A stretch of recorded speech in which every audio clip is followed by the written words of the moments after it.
안녕하세요. SF 판타지 도서관 관장 조동식입니다. 도서관 퀘스트 9월 14일차 시작하겠습니다. 자, 이제 오늘 도서관을 꽤 많이 정리했어요. 도서관 정리하다 보면 마치 고고학 탐사를 하는 것 같습니다. 책들이 엄청나게 상자들이 잔뜩 있는데 그 상자들을 엄청나게 막 꺼내면서 파고들면서 거기서 제가 찾는 어떤 작품을 찾으려고 해요. 그러다 보면 운동도 엄청나게 되지만 에어컨 틀어놨지 않게 덥습니다. 네. 한참을 뒤진 끝에 이거 내가 정말 찾던 건데? 또는 이런 것도 있었어? 라는 순간 그 희열은 굉장하죠. 작품이 엄청나게 많을 때 거기서 원하는 것을 찾아내는 건 쉬운 것이 아닙니다. 특히 이렇게 쌓여있을 때는 더더욱더 그렇죠. SF 판타지 쪽에 굉장히 많은 작품들이 존재하고 있어요. 엄청나게 많은 작가들이 있습니다. SF 과학소설 작가협회에 가입되어 있는 분들만 해도 엄청나게 많은 숫자가 계셔요. 분들이 계십니다. 자, 그 중에서 내 취향에 맞는 작가, 내 취향에 맞는 작품을 어떻게 찾을까요? 물론 베스트셀러라든가 여러 가지 형태로 찾을 수도 있어요. 하지만 의외로 그런 게 저하고 안 맞을 수도 있다는 거죠. 저같이 좀 독특한 취향을 가진 사람은 더더욱더 그럴 것 같아요. 그런 사람들에게 한 가지 좋은 게 있죠. 바로 앤솔로지라는 겁니다. 앤솔로지라는 건요, 한 작가가 아닌 여러 작가의 작품을, 단편 같은 것들을 모아서 하나로 만든 구조를 가리켜요. 이걸 우리나라로 번역하면 단편 선집이라고 할 수 있을 것 같습니다. 한 작가의 작품, 단편집. 하지만 단편 선집은 여러 작가의 작품 중에서 좋은 것을 골라서 모은다. 이런 형태가 될 거예요. 단편 선집의 역사는 상당히 깁니다. 말할 것도 없이 우리나라만 하더라도 일찍이 과거로 가면 동인지능 형태로 해서 동인이라는 그런 책이 나오기도 했고 여러 작가들의 작품들이 모여가지고 하나의 작품이 돼요. 그럴 수밖에 없었던 게 한 작가가 단편을 쓴다고 가정하더라도 그 단편이 어느 정도 모여가지고 하나의 한 권의 책이 되려면 시간이 걸린단 말이에요. 그럼 그 작가의 작품 어떻게 볼 수 있나? 이런 거 생각해 볼 수 있겠죠. 그러다 보니까 여러 작가의 작품들을 모아서 하나로 하는 단편 선집이 등장하게 되는데 사실 그런 단편 선집은요, 한국에서도 꽤 오래전부터 만들어졌지만 SF나 판타지 분야에서는요, 이런 잡지, 최초의 잡지는 SF 매거진, 이런 잡지가 나오기, 이런 잡지를 대신해서 만들었다고 하기 좀 좋아요. 한국에서는요. 물론 외국에서는 베스트 SF 같은 그런 식으로 어떤 그 해에 가장 좋은 작품들만 모아서 하는 식의 그런 앤솔로지도 굉장히 많습니다. 이런 식으로 번역돼서 나온 것들도 굉장히 많이 존재하고요. 특히 한국에서도 SF 초기에 그렇게 나왔었는데요. 그러나 우리나라에서 SF나 혹은 판타지 쪽의 앤솔로지라고 하는 것은 보통 작가들의 단편들을 모아서 소개하는 일종의 잡지 역할을 했어요. 예를 들면 이렇게 판타지 관련해서 나온 최초의 이런 동인 형태의 단편집이라던가 주로 인터넷에서 지금도 꾸준히 활동하고 있는데 인터넷에서 다양한 작품들을 연재하면서 그 작품들을 모아서 만든 환상문화의 거울에서 만든 이러한 동인지 같은 거 여기 보게 되면 여러 작가들의 작품들이 수록돼서 문자 형태를 볼 수 있었다는 거죠. 우리나라에서 초반에 나왔던 단편 선집 중에서 이런 작품도 있어요. 1994년이었던 창작기계 여러 작가들의 역시 작품들이 모여서 소개된 것이죠. 잡지들에 소개됐던 작품들이라던가 아니면 따로 집필한 작품들이라던가 단편들을 소개할 지면이 없었기 때문에 그래서 1년에 한 번씩 나오는 이러한 책들이 1년에 한 권, 두 권 정도 대한 여러 가지 작가들의 그런 작품들을 일반인들이 접할 수 있는 그런 구조로 구성됐다고 할 수 있어요. 물론 아까 얘기했던 이런 거울 단편 서식 같은 게 있지만 이거는 인터넷에서 동인지로 판매했기 때문에 인터넷에서 혹은 여러 가지 행사에서 구입할 수밖에 없었거든요. 그에 반해서 이런 식으로 나오게 되면 일반 서점에서도 살 수 있었죠. 이러한 단편 선집은 단순히 작가들의 작품을 모은다라는 것만에 끝나는 것이 아니라 우리들에게 하나의 이정표 역할을 할 수가 있다고 생각해요. 예를 들면 대표 작가 10명 이렇게 골랐다고 했을 때 그 작가의 작품, 어떤 작가, 특정한 작가가 저는 이제 SF를 처음 접한다고 생각해보죠. 아니면 판타지를 처음 접할 거예요. 그럼 내가 보고 싶은 작가, 내 취향에 맞는 그런 소재들을 찾고 싶을 거예요. 그럼 어떻게 할까요? 단편 선집을 찾아보는 겁니다. 앤솔로지 안에서 돌다 보면 스타일이 나 마음에 드는데 이 작품, 소재가 마음에 드는데 그런 작품들이 충분히 있을 거예요. 그렇다면 그걸 통해서 이 작가의 다른 작품이 없을까? 라고 찾아볼 수 있어요. 물론 2000년대 초반 이런 책들이 나올 그 당시에는 사실은 장편 작품들은 덜 찾기 힘들었었어요. 라든가 에포코엘이라든가 그런 몇몇 작가들의 작품 이외에는 SF 장편들은 존재하지 않았거든요. 거의 없었어요. 그렇기 때문에 이런 단편 선집, 앤솔로지가 팬들의 굶주림을 채워주는 역할을 했다고 볼 수 있겠네요. 한국 SF 작가들의 작품들을 보고 싶은 사람들의. 그렇지만 시간이 지나면서 한 작가의 단편만 모은 단편집이 등장하게 되고, 그리고 여러 가지 장편이라던가 중편이라던가 심지어 시리즈물까지 작품들이 나오면서 훨씬 더 풍성해졌죠. 우리들은 그 안에서 여러 가지 작품들을 찾을 수 있어요. 그렇다면 지금 앤솔로지는 의미가 없을까요? 그렇지 않다고 생각해요. 왜냐하면 장편을 통해서 내가 좋아하는 작가를 찾으려면 장편 작품을 다 봐야 되잖아요. 장편 작품 두께가 200페이지, 300페이지입니다 과정했을 때 빨리 보는 사람들은 금방 보겠지만 그렇지 못할 수 있어요. 장편을 딱 골라서 이런 앤솔로지에 등장하는 단편, 예를 들면 여기에 등장하는 단편 짧은 거는요, 이렇게 하실지 모르겠지만 서점에 혹은 도서관에서 가볍게 충분히 볼 수가 있습니다.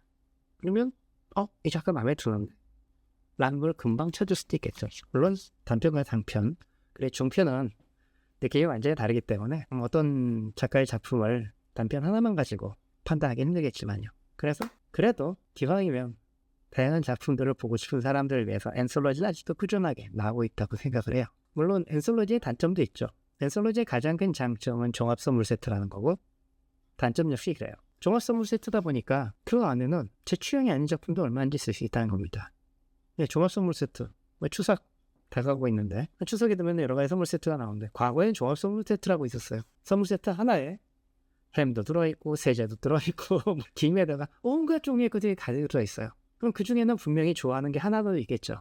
하지만 그 중에서 내가 좋아하는 게 고작 한 가지밖에 안 된다면 그게 정말로 고마울까요? 그래요. 선물로 받으니까 그럴 수 있겠지. 남으면 다른 사람이랑 바꿔 쓰면 되지.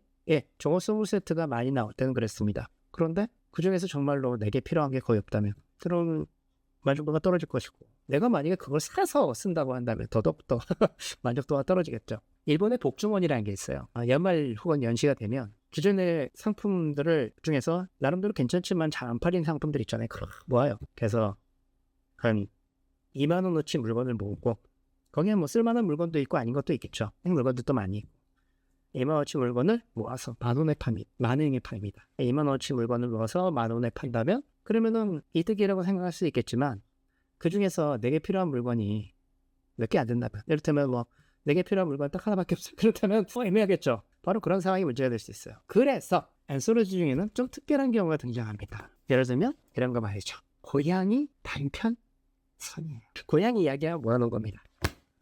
그렇다면 고양이 좋아하는 사람들한테는 이 중에서 내 마음에 드는 이야기가 훨씬 더 많겠죠. 자, 시간여행 걸작성 같은 거. 시간여행 이야기를 좋아하는 사람들이라면 여러 가지가 꽤 좋겠죠. 이웃집 슈퍼히어로 같은 이런 작품들도 존재하고 있어요. 이거는 역시 슈퍼히어로에 관련된 이야기만 모아가지고 이렇게 만든 거죠. 조금 다르지만 이렇게 공모전 수상작 같은 거를 모아놓은 그런 형태도 있을 겁니다. 타임리프 공모전이라고 하니까, 한국에는 그거 말고도 좀비 공모전이라던가 그런 것도 있어요.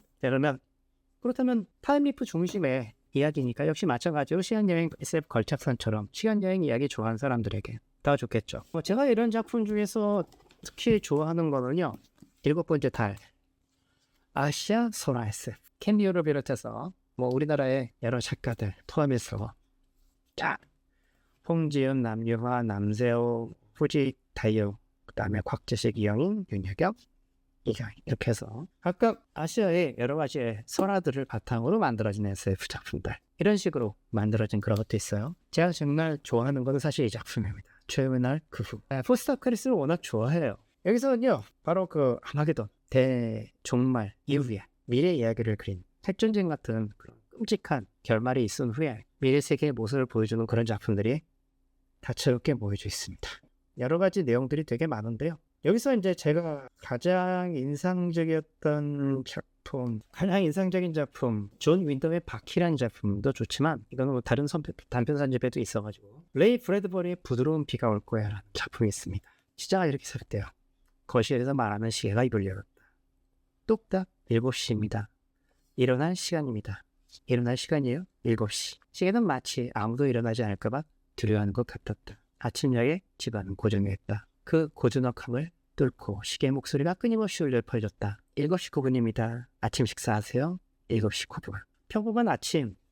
그런 풍경 같은 느낌이지만 보다 보면요, 시간이 지속되면서 기계들만 움직이고 아무도 그에 반응하지 않습니다. 아무도 반응하지 않아요. 사람들이 모두 사라졌지만 기계만 남아서 움직이는 상황. 왜일까요? 시 같은 느낌이 드는 서정 시처럼 굉장히 뭐라고 할까, 레이 브래드버리 자신이 원래 좀 되게 아름다운 문체를 짰어요, 문장을. 그래서 뭐야, 풍경이 계속 느껴지는 그런 느낌이고 쫙 해주시는데, 와, 뭐라고 할까요? 참 되게 무시무시한 얘기죠. 원래는 이제 화성연대기 단편집에 이제 같이 속되어 있는 책이었는데, 그런 식으로 다른 곳에 속해 있었던, 다른 데 있었던 최후의 날 그 후라는 주제, 비욘드 아마게돈, 그 주제의 여러 가지 작품들을 모아서 하나로 딱 모아놓음으로써 보면 볼수록 등골이 소름 끼치는, 소름 듯한, 돋는 듯한 그런 느낌을 주는 매력적인 이야기들이 많이 있어요. 그리고 또 제가 좋아하는 책이 갈릴레오의 아이들이라는 책인데요.